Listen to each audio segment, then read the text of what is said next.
بسم اللہ الرحمن الرحیم۔ السلام علیکم رحمۃ اللہ وبرکاتہ۔ پرندوں کو کھانا کھلانے سے کیا ملتا ہے؟ حضرت علی رضی اللہ تعالیٰ عنہ نے فرمایا، جو عورتیں گھر میں پرندوں کو کھانا نہیں ڈالتی تو وہ یہ ویڈیو ضرور دیکھیں۔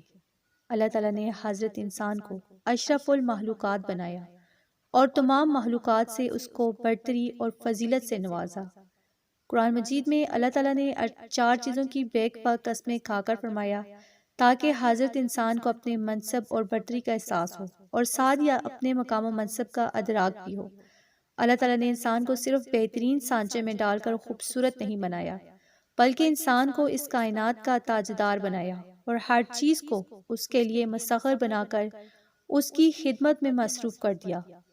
اللہ تعالیٰ نے عقل و دانش، فہم و فراست اور شعور اور ادراک کی وہ بلندی دی کہ اس نے سمندر کی گہرائیوں اور فضا کی بلندیوں کو بھی فتح کر لیا، لیکن انسان کو جس قدر عظیم اور طاقتور بنایا وہیں اس کو قدم قدم پر محتاج اور ضرورت مند بھی بنایا۔ اسے ہر کام میں ایک دوسرے کا محتاج اور دستے نگر بنایا۔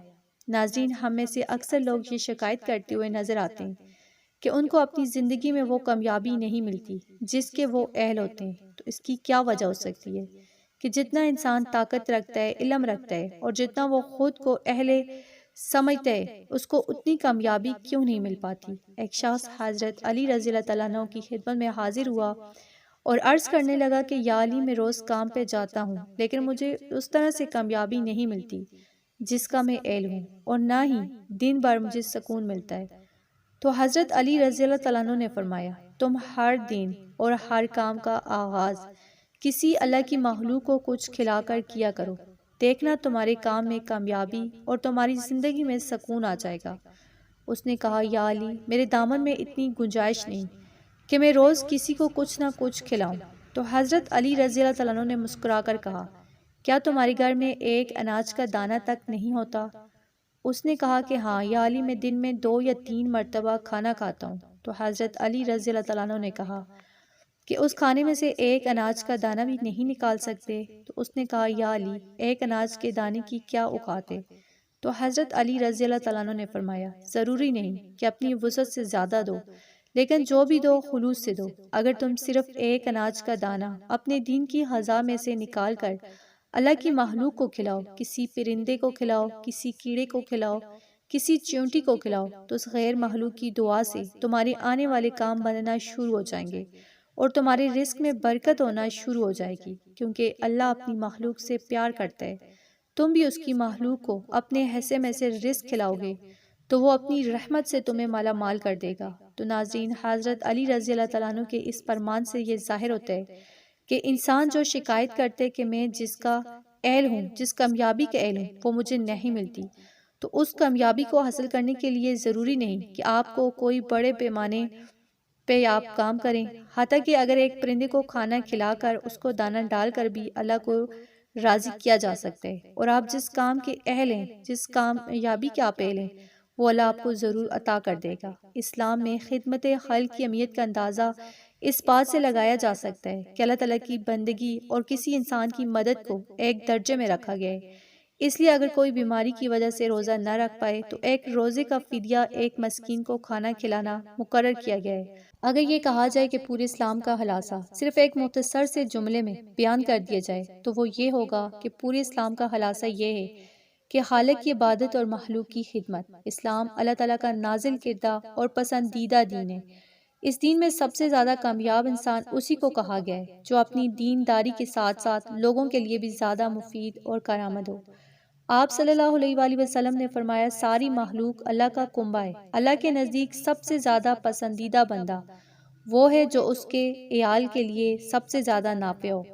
آپ صلی اللہ علیہ وآلہ وسلم نے ایک اور جگہ فرمایا، صحیح مسلم کی حدیث ہے، یعنی اللہ تعالیٰ اس وقت تک بندے کی مدد کرتا رہتا ہے جب تک بندہ اپنے بھائی کی مدد میں لگا رہتا ہے۔ تو آپ اندازہ لگائیے کہ انسانی خدمت کا اسلام میں کیا مقام ہے۔